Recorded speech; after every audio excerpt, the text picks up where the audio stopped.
Thank you for joining the DIMPRP podcast, the podcast that brings together public relations professionals and influencers. I am your host, Vanessa Abron, and I'm glad you joined us today. Ladies and gentlemen, please welcome today's guest, Ms. Cara Caulkins. Cara Caulkins is the founder and president of Caulkins Communication, a boutique PR firm based in Austin, Texas, specializing in media relations, events, and marketing communications for consumer lifestyle brands and businesses.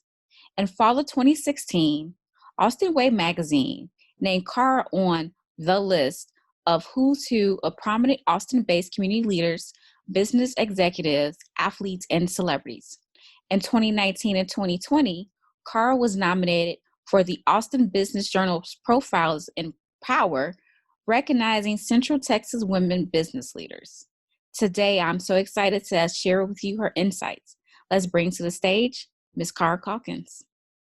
So how this started was very intuitively. So when I became independent, I would say a couple of years after becoming independent, I got like this energy reading done, very impromptu, like didn't expect it, just right place, right time. Got offered this energy reading. And the girl who did my energy reading was like, when you start to trust your intuition, things will start to work out for you. And it resonated so much because I knew it to be true, but I knew I wasn't following my intuition because, it just doesn't make sense at the moment that you're thinking of it. So I said, okay, fine, I'm going to do it. So with this digital influencers meet PR pros, like that event started like back in 2016, a year after I went independent, and I wanted to create something where, I could, develop better relationships with influencers. Like I just saw this bridge, this gap between influencers and PR pros, but I didn't know what that event looked like. Mm-hmm. And at first I was thinking, oh, let's do something really chic where they get promo bags and things like that. That's what they like. And then I was like, well, I don't have the budget for that. Like, what makes sense? So I was just kind of just turning my wheels and realized that when you go to the PRSA luncheons and the PCC luncheons, they never talk about the relationship with influencers. So I said, okay, I'm going to do it myself. So I went, I was talking to influencers that I knew and PR friends that I knew, and they both said that they wanted the conversation. So I decided to like put it on paper, what it looks like, and host it, but still didn't have the budget to do it. And I had this great intern at that time. Her name was Eva. She was wonderful. We put this together. Actually, she's in somewhere in Texas now too. Now I think about it. Oh. Anyway, yeah. So anyway, we put it together, didn't have the budget, but I just saved it somewhere and tucked it away.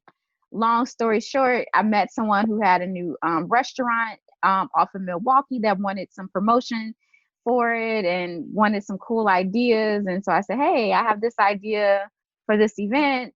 How about we do it during a work day where you're slow, blah, blah, blah. So, and everything was donated to me to have that event. Like everything. She helped hosted the venue, gave, provided the food and beverages. But then, so it was like this very chic and swanky event that I envisioned. But when I did the post survey, whatever, everyone told me that it was cute, but they really didn't care for all of that. They just really wanted to focus on the conversation. So I was like, oh, really? So I was like, okay, well, I guess I'll do a part 2 where I just focus on the conversation, take away the glitz and glamour. We can host it at WeWork because I have a WeWork office. That's easy.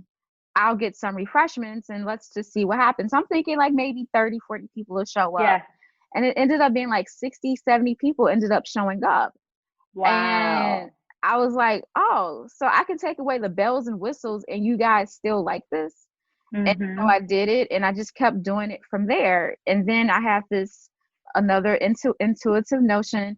Oh, you need to take it to another market. And I was like, okay, well, where am I going to take it? And I was thinking Austin or Charlotte, something small. I don't know why, because I was intimidated by a larger market.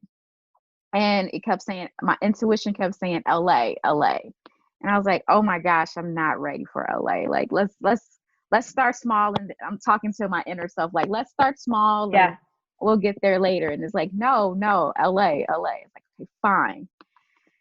Made a promise. I was going to listen to you. So here you are. I know I sound like a crazy person talking to my No, I love it. No, that's just like, I'm so all about all that and the energy readings and everything. Yeah. So listen to it. So I was like, okay, I knew 2019 was going to be the thing. So January 2019, I started planning for the event in July. And everyone in LA that I'm reaching out to, I'm like, yeah, I'm planning this event. It's in July. And they're like, you're kind of early. I was like, I know, but I'm in Chicago and I got to like make this happen. So I started putting the pieces together, reaching out to everyone I knew on LinkedIn that was in LA, whether they worked in PR or not, to kind of put it together. And it worked and it went really well and it was really successful. I just did another one in LA in March, right before, the stay-at-home mandate. So I was like, okay. And actually, I think it works better in LA than it does in Chicago. Wow. And it's like I would get less people in LA, but the quality of people and the quality of the conversation was more significant in LA than it is in Chicago. Well, I wouldn't say it's more significant, but it's very different and it's still very meaningful, even though the numbers aren't there. So I wanted to do it in other markets and include other people because I started to realize like I know so many people and I want to include so many people, but I don't have the bandwidth to do that, to have that many events. Yeah, so right. Podcast. And then it ended up working out because we have COVID, so I can't host events like I want to anyway. So I was like, well, now's the time to do this. Everything was meant to happen. I love it. Yeah. Yes. So that's how this came about. So cool. So tell us who you are and what it is that you do. Absolutely. Well, thank you for just having this conversation. My name's Cara Caulkins. I'm based in Austin, Texas. Been here for about 7 years. And I had started my own PR agency here a little bit over 4 years ago. We specialize more so in consumer lifestyle, so like a lot of brands and products. My background actually just kind of getting started in PR was on the bigger agency side. Mm-hmm. So that's how we know each other, working together, Weber Shandwick in Chicago, where I'm originally from. And so I've always sort of been drawn to, food and beverage and beauty, and just that storytelling component. So like when you have a product, and I like to really tell people that, the products that we talk about and that we represent are really truly like products that I care about, use myself, because I think that's super important. I would never work on a business that I didn't believe in myself. And so it's just that fun. I love doing this type of a job because it's creative and really all about, how can we tell a meaningful story that's going to connect with people, whether that's media, customers, influencers. So that's just a little bit about me. So you are definitely in the perfect realm of PR where you are interacting with influencers. Tell me what is that like for you as a PR professional engaging with influencers? Definitely. The influencer world, I feel like, is constantly changing. I would say that we probably I more so work with influencers almost as if, they're an extension of media these days. I think the media, the days of the magazines and newspapers, unfortunately, are maybe behind us. And there's just so many different ways people consume media. And most of that, is pretty much online, digitally. And so I think, working with influencers to give credibility to your brand, to, work with them to tell a story or to promote an event or a product that you are working on, I think it almost is a more meaningful relationship with their followers. Like I know people, really, look and watch and see what influencers that they admire and respect are doing. And that really influences their buying decisions, like where they spend their time, other accounts they might follow. And so it really has become, just almost a different kind of extension of media in a way. It's so funny you say that because I think like back in the day when we first started, when I was working at Weber Shandwick, and I won't say what year that was, But I remember like it was early, like first it was just bloggers. Bloggers, yes, the bloggers, the beauty bloggers. Right. You had the bloggers and you reached out to them. You had the bloggers and the mom bloggers for like the food and beverage stuff because, they had the kids that, wanted the food, that we would want to target for like the lunches and things like that. And it was, I wouldn't say it was easier, but it was easier than it is now because they were like, oh, okay, brands want to work with me and blah, blah, blah. And so then bloggers then became influencers, and then you have the birth of Instagram, and now it's like all these followers, and now it's like, oh, I'm not going to talk to you unless you pay me first. Have you gotten that? Yeah, I definitely, I think there's a lot of hesitation sometimes now from brands to, work, like, do they see the value in paying someone? And we've done both ways. Sometimes people are excited to just sample things still. One of my biggest pet peeves is that it's really, from a publicist, it's frustrating to, have an, if you're sharing information with an influencer, for like the first thing they come back to you with is like, what's your budget, or here's my rate card. I am all about supporting people and not asking for things for free by any means. But on the flip side, I don't want you to just ask for a budget if you haven't even tried my product, because if it's not something that you actually like, understand, think is a fit for your own brand, then that makes me think that you might not have, trying to think of the right word, but that, maybe it's almost like in your, yeah, exactly. And that like maybe you're working with multiple brands and we're just going to get lost in that. So I think there's, definitely a lot of like evaluation that needs to take place, and like also an understanding of what our job is as PR people, trying to promote something and also working with influencers. And I get it, like they probably get a ton of requests and not people that want to pay them. But I think that it shows that you actually care about your brand when you want to know more information or try a sample before you're going to negotiate on any kind of like campaign, or, me sending you a sample in no way is that my understanding that means you're going to talk about it or post about it. But like, I want you to know what I'm talking about. You know what I mean? Mm-hmm. I totally agree. Like there's actually been a couple of very recent situations where I had a client and an influencer reached out to her on Instagram and said, hey, I would love to collab with you. Please get in touch with me. So I reached out to the influencer on her behalf and said, hey, yeah, we got your message. We'd love to see how you would like to collab. So the first thing that she sent to me was her rates. Oh, I will make a post for you for this amount of money. And so I shared that content with my client. As soon as she said that, I was already turned off, but I wanted to let my client know, like, this is what her response was.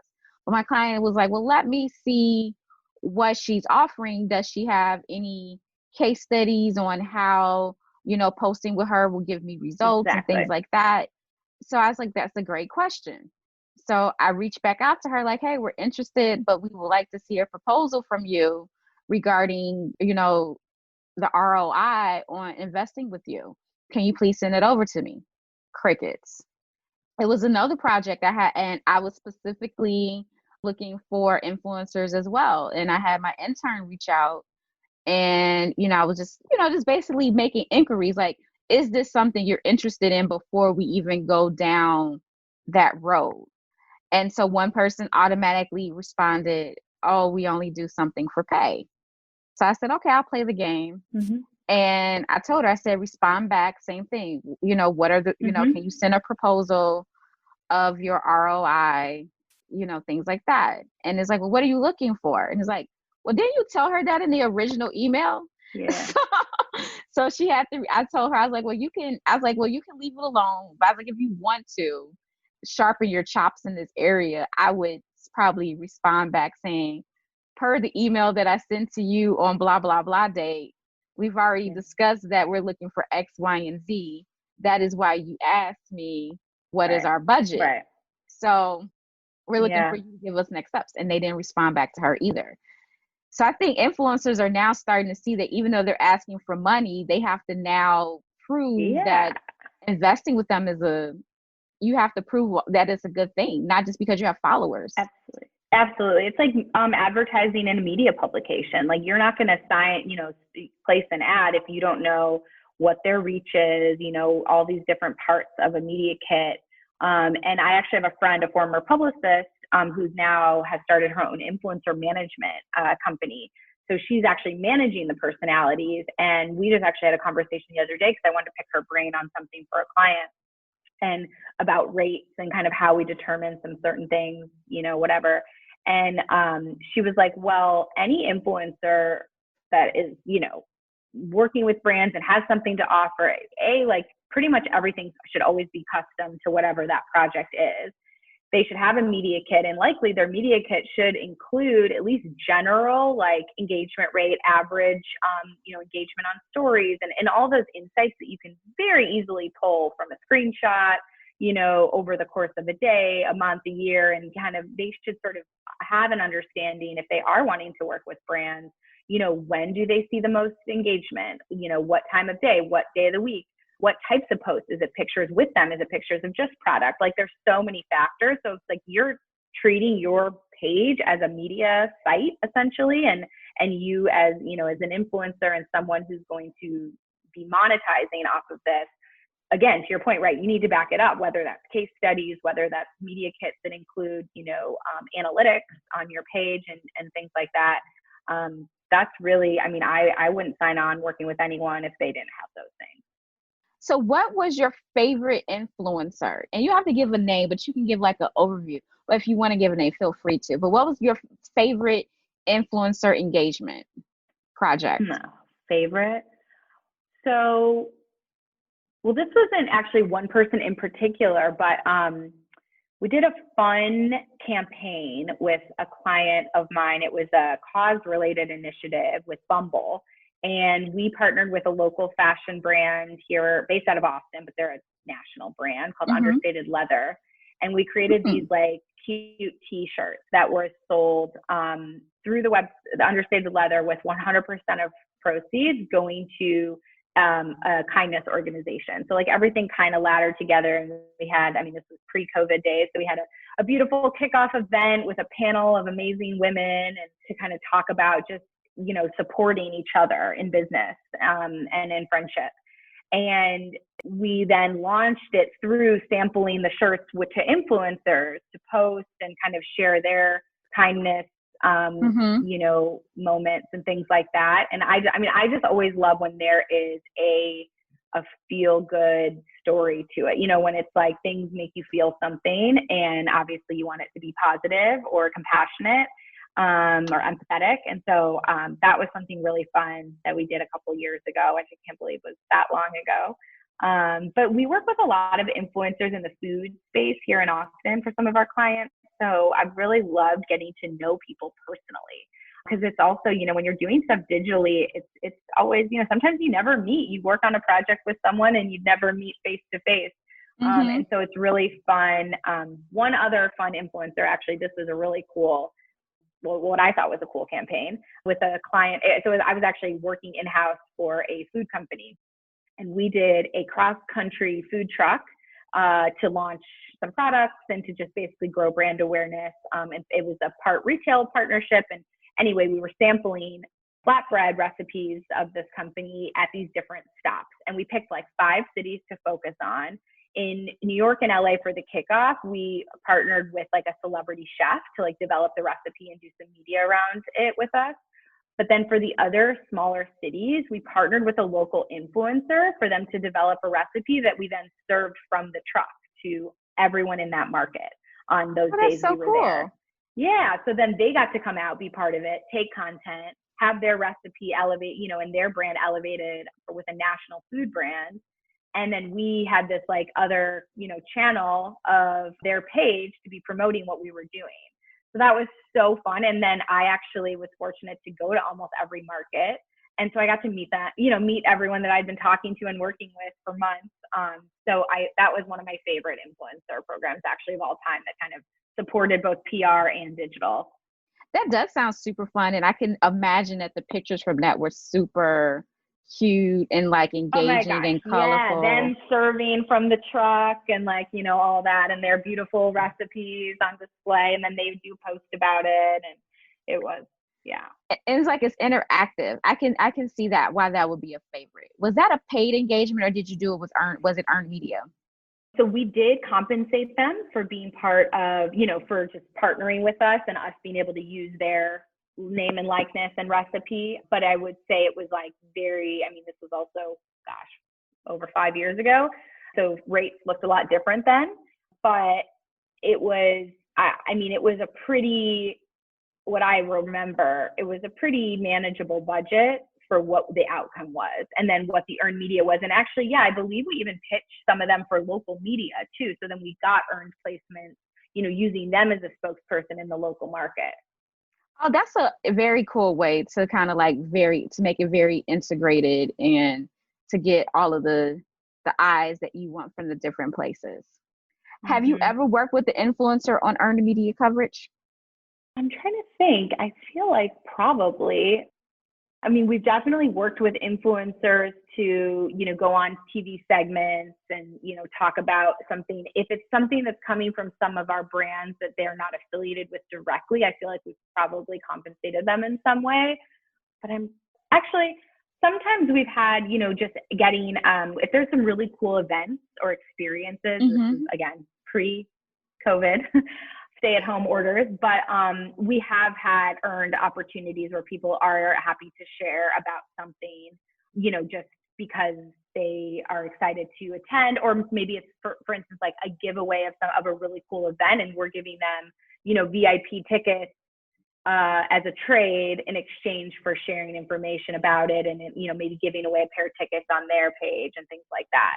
So I guess that's where, when there's a good trade, or you're be able to like offer them something that, stands, that they're able to elevate their platform too, I feel like you're able to kind of work out partnerships maybe that don't involve a budget. Gotcha. I have a question for you. Well, actually, I've been asking questions all day. When it comes to working with influencers, what is it about your job as a PR professional that you think that you would like influencers to understand that you feel like they don't quite get? Some influencers have a background in PR and media, mm-hmm. and potentially working with clients. I think that's the biggest thing, though, is that like I'm communicating with influencers and building a relationship from me on behalf of a client typically. Sometimes it's just, building a relationship to build a relationship. But I think a lot of times that sometimes it's hard, or they might not understand completely where I'm coming from and like what my objectives and deliverables are for a client, and that I'm sort of reporting back to someone, and, things are maybe a bit more structured, or, that not all influencers have experience in like our world or in client relations. And so I think that's something I guess I've noticed throughout the years. Yeah, I would say for me, mm-hmm. it would be the same thing. Like, I think they don't understand. I would say it was the need for us to get earned media sometimes. So right. I would say, we're willing to compensate you, but I don't want every post to be a post about me paying you. And so it's explaining the difference between them and like how a magazine works. And it's like you open up Allure and you mm-hmm. see ads, but you also see editorial content where you have the editor's pick, and the editor's pick is what they actually like. And sometimes I just want you to try it. So when you do have your roundups of your favorites, it's really authentically you saying, I like this, versus me paying you to say that I like right. this. So it's like finding the balance between your authentic voice saying that you like something, or how you're engaging with something, versus me paying you to say something. Like I remember one of my mm-hmm. No. I was just agreeing with you that makes a lot of sense. And I don't necessarily, that's, I think, going back to the point of, I don't think many of them have worked in media before and aren't maybe mm-hmm. thinking of themselves as like a media channel. But yeah, mm-hmm. do you remember, have an example? Well, yeah. And so with you saying that, I want to add that even if they're not a media channel, like if you go back in the day when it was just a blogger, what made them so cool was everything that they said was authentic. And that's what made them have the followers and what made their content so engaging, because it was authentically who they were. And so now we're coming to this point where I think people are realizing that being an influencer is now a new career that you can have. So now that you're going into it with oh, this is a career versus I really enjoy doing this and I'm really showcasing who I am in my real life, then it takes away from not only just the relationship that you have with brands and PR professionals, but I think with your audience. So I think they shouldn't just do that, not necessarily from a standpoint of working with us, but it also is important to your readers or your followers so that they can see who you really are, because that's what really makes them follow you and feel attached. Because when you do make a recommendation, they know that you're making a recommendation as you're their imaginary friend on social media. Like, I look at you as my girlfriend. So if you're like, oh, I love this restaurant, it was really good. It was like, oh, my friend Jessica said this restaurant is really good, I'm gonna go check it out, versus, well, Jessica was paid to tell me that this restaurant was good. So is it really all that good? Really good. Yeah. That's a really good point. I think the restaurant thing, though, that is where actually, I guess that's a good example of where I have had experience with like more earned, like, you know, that kind of content, like those types of influencers, especially when they're not like a huge following per se and more locally focused. They do want that content. They want to be invited to the new restaurant openings and get the first peek at stuff. And so like that perk alone, and a lot of these people are doing this as more of a side or passion project versus, you know, full-time job, as we see more in like fashion and beauty people as more of like a full-time, you know, kind of career out of it. That I think that the restaurant stuff, at least, you know, in my experience, is more earned in what their content they're putting out. Another thing I've seen, though, that I think is a really good example of how you can start to get brands to want to pay you is like, I follow a lot of like health and wellness influencers. And one person in particular that I am obsessed with her content, and like I've literally bought so many products she's recommended because I know her personally a little bit, but I also just trust her and what she puts out. So she was posting about this like one type of like carbonated mineral water that she just like happened to personally always drink and was passionate about it. And people like her following, like she'd repost, and everyone who's drinking this water would always tag her in it because it was like her thing. Well, the company finally actually reached out to her and flew her. I think it's Gerolsteiner is the water company, and I think they're out of Germany. And they brought her to Germany and made her an ambassador, and like she started working with them on paid, but she was already talking about them for, I mean, gosh, probably over a year or more, maybe, just because that was a part of her lifestyle. And so it's so authentic. And then yet she also ended up being able to probably, you know, create a little profit from brands that she already loved and used. I agree. Like, I think when you're already engaged and you can, because it's like, I would want to work with somebody who's already invested, because you know that if they're already invested and they're loving it, then that's the one that you want to go with. Like, I have a client and we started working with some influencers, and the people that she want to work with are the people that she can see is invested. And one of the things that she noticed too is that as we were going through working with influencers, is that what you see on the screen isn't always what you get in person. So it's like you see like these pretty pictures and these great videos that are meticulously edited and choreographed and, you know, aesthetically designed. And then you get them in person and they're so dry and or they have no personality, and that makes a difference too. You know, it's like, it's one thing to have great pictures, but if I'm trying to get you to engage in my brand, you know, and do something more, then it's like, I'd rather go with the person who has a lot of personality. Or even if you're like introverted, you can still be introverted, but yet your energy kind of comes out a little bit more, as opposed to, okay. So true. So many examples of that. But a lot of people who are, you know, social media extroverts are very introverted in real life. I mean, even think about it in, you know, when you talk about dating apps and all this stuff, and so many people that are great texters and, have these amazing profiles, and then you talk to them in person and it's like, oh, wow, like you really hide behind a screen. And I think you definitely see that when you start to work with people and meet them in person, and definitely. One of my favorite experiences when vetting for influencers, I'll never forget this. And the client didn't go with her, but she's in the back of my mind for like other projects.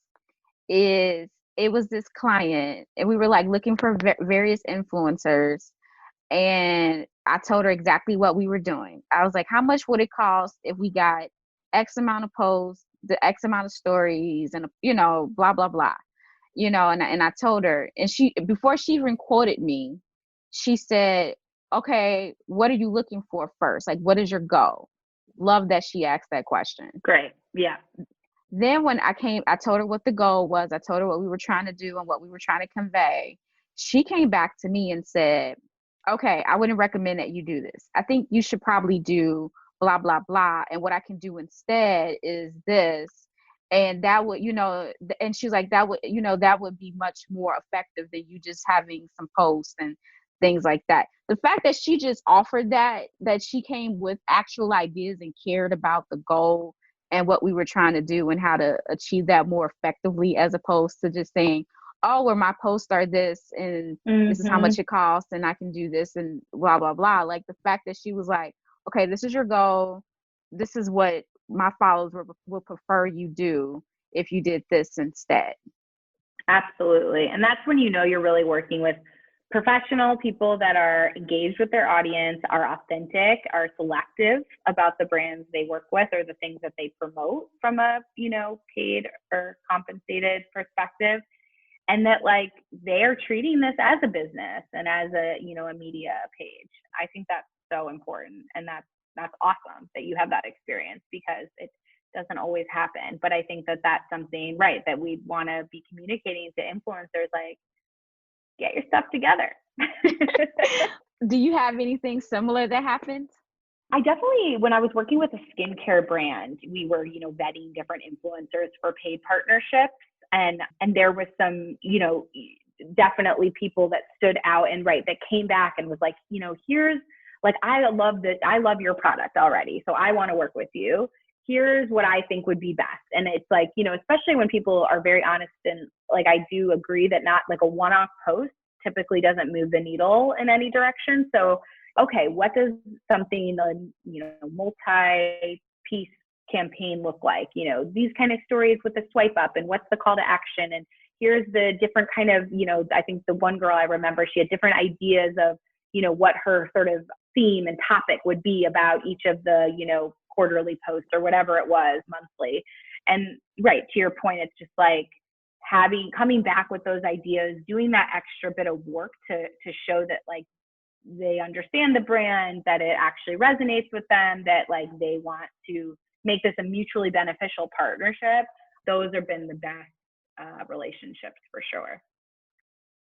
So deviating from what I normally talked about with you earlier, now as we record, we're in the middle of a COVID-19 pandemic, and lots of companies are cutting their budgets, especially in the realm of marketing, to save money in the midst of everything. And unfortunately, that includes influencer engagements and things of that nature. Have you had any clients that kind of pulled away from influencer engagement, or have you worked with influencers who are being a little bit more lenient with how they work with brands because of what's going on? I definitely think that, overall influencers there's some more negotiation room. I actually just read in one of my newsletters I read daily, I think it was Digiday or something, that publishers were actually talking about how like celebrities and, musicians and artists and actors are like so much more negotiable on what they're willing to do now, because, well, there isn't the income flow that there was, and they have the time and they can't go out, so, and I think it's a similar, for social media influencers. So I definitely think that people are, more willing to connect and really adapt and be more willing to like negotiate on things. For brands, we right now aren't currently working with anyone who has like active influencer campaigns that we are personally managing. Some of our clients have like separate social media groups outside of like what we do for the PR and like more traditional media relations. But we are helping some clients plan for like 2021 and like what do those budgets need to look like? And I think, that there still is a desire for like brands aren't walking away from working with influencers, in my opinion, by any means. But yes, people are being more conservative right now. But I do think that people that are getting through the pandemic, especially a lot of products, CPG companies are doing really well right now because they're become more essential to people's lives and things like, or seasonal. And so, they're able to forecast healthier budgets maybe than others for next year. And so I'm glad to see that some of our clients are, really wanting to still make that a priority within their marketing plan. And I have had some really great experience with, again, this is more on the local side, but like local influencers here in Austin that are more like food and restaurant focused, like really wanting to get out and support restaurants, whether that's sharing, who's doing to go and delivery or cute creative ideas or cocktail kits and like, all of the creative ways that restaurants and hospitality partners are trying to stay afloat right now. It really is very, meaningful to see the influencer community wanting to like stand behind those, establishments and support the local community. Do you think that with everything going on and how everyone's kind of like in this reset mode, do you think that now is the best time for people to just start relationship building more so than anything? I mean, a lot of people have a lot of time on their hands right now. So I definitely think if it's, feasible, I mean, what basically I feel like 80% of what we do is relationship building. But yeah, I think it's never not on my radar. And I think, although, we can't necessarily meet in person, like we might have a little, I don't know, it's almost kind of been a little bit of a weight lifted off that I don't feel so overly scheduled and that I then want to make the time to connect with someone, over video or phone or maybe a socially distant meetup, dependent on what's happening in everyone's life. But yeah, it's actually been, I think people are now, they are like kind of craving that connection because we are lacking that. And so it is a really good time to be building a relationship, be checking in on people, just being a friend and a colleague. Right. So if an influencer wanted to create a relationship with you, like right now, they looked at your profile on LinkedIn, they saw all the brands that you're working with and they want to create a relationship, what would be the best way for them to connect with you just to establish a rapport? Yeah, I think we've had people reach out both like through the website, through like it's, directed to our email and then like as our agency, and then through Instagram, a lot of times we've connected with people just like over DM. I mean, a lot of times that's what we use to find, people and to sort of research and vet, people that might be ideal to work with. So I think I'm a little bit lacking on the LinkedIn front. I have to admit, I'm probably not as connected in and utilizing. Oh my gosh, platform. You are sleeping. I know. And I heard that's like, that is like probably one of my biggest flaws right now. So I do need to probably make that a commitment for Q4 2021. But yeah, I would say for the most part, it's always like email and Instagram, like social media, but mostly like Instagram connecting. I would say I've met new friends on LinkedIn. Okay, I got to get on it. I got to do it. I mean, I'm on it, but I'm not like good. I'll tell you a couple of stories, a couple of friends that I have that I met on LinkedIn. So one friend, her name is Kelly, and she's in PR based here in Chicago. And I don't know, her profile just came across my feed one day, like, like someone you should know. And so I saw her background in PR and I was looking at what she did. And I just sent her a message. I was like, yeah, I know we don't know each other, but I'm looking at your profile and I think we should be friends. Like legit sent that to her. And she just laughed and we was like, okay, let's have coffee. To this day, this was like, how long ago? This was we've been friends at least 6 years now. I love that. At least one instance of that, but that was when I was looking for a job is how it started. So I definitely was more active when I was like looking for jobs versus now I feel like I probably don't use it to my benefit like I should. But I love that. Okay, making new friends over LinkedIn. I mean, there's so many ways you can connect now with people. And I mean, even like I was working with Bumble when they launched Bumble Biz. So like you could be on Bumble Biz, not be on the dating site, not be on any of that other part. And I mean, I had someone hire their intern through it. I actually met this woman. We had coffee. We met through Biz, and we've done partnerships together in town for like events because she works with General Assembly since we connected on Biz. Like we still talk.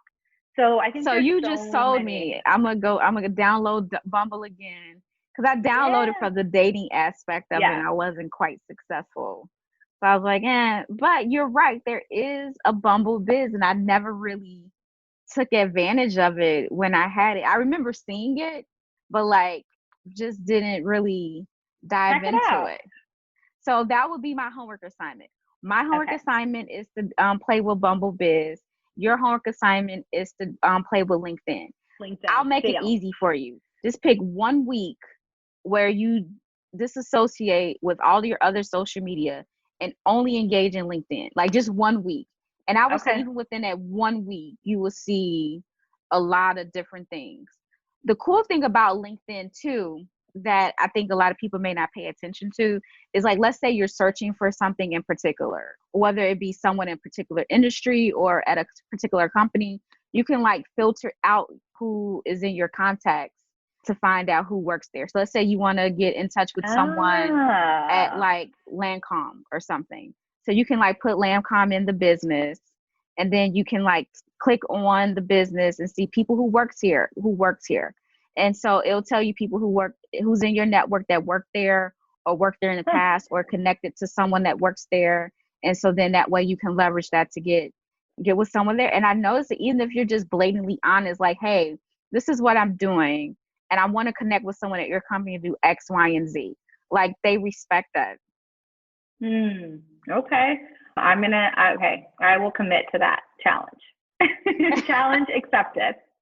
Okay. I would say make one new friend. And I'll make one new friend. Okay. Deal. So before we wrap up, are you working on any cool projects right now?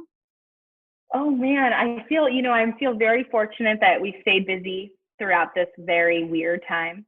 You know, it's hard to stay positive, but I'm doing my best. And there's a lot of cool stuff going on.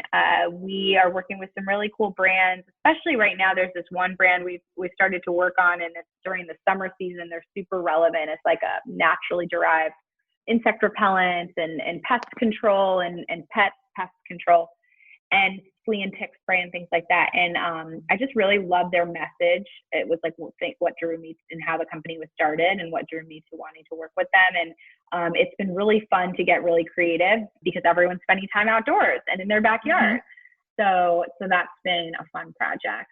Wonder Side is the name of that one. And so that's been fun. And we get to work on a regional level with Kendra Scott Jewelry, which is just this amazing brand and they've been so successful during this time because they've really led with like all of their philanthropy message that's just so true to their brand. It's one of their pillars from the beginning. And so to be able to tell a story, but that always has like a give back component has just been so refreshing during this time. So that's been some really awesome work. And then to see like how much they're giving back. And I mean, we just literally had a campaign going at the start of, stay at home orders and when things were really kind of ramping up in the US. And I mean, we gave over 4 million meals to Feeding America through this one campaign. So it's just some really cool stuff that the brand is doing that is exciting for us to be able to talk about. Awesome. Well, I'm so glad that you came and talked to me today and you're doing some fun stuff. I am definitely going to keep my eyes out on what you're doing, especially that repellent, because I've been outside often as well. And I have not gotten this many mosquito bites since I've been a child. Wow. Yeah. Check it out for sure. Well, thank you so much. It was so fun to catch up. I mean, literally we were saying it's been years and I think all of what you're doing is so awesome. So thanks for wanting to chat with me. Thank you, and enjoy the rest of your Thursday. You too. Okay, bye. Bye.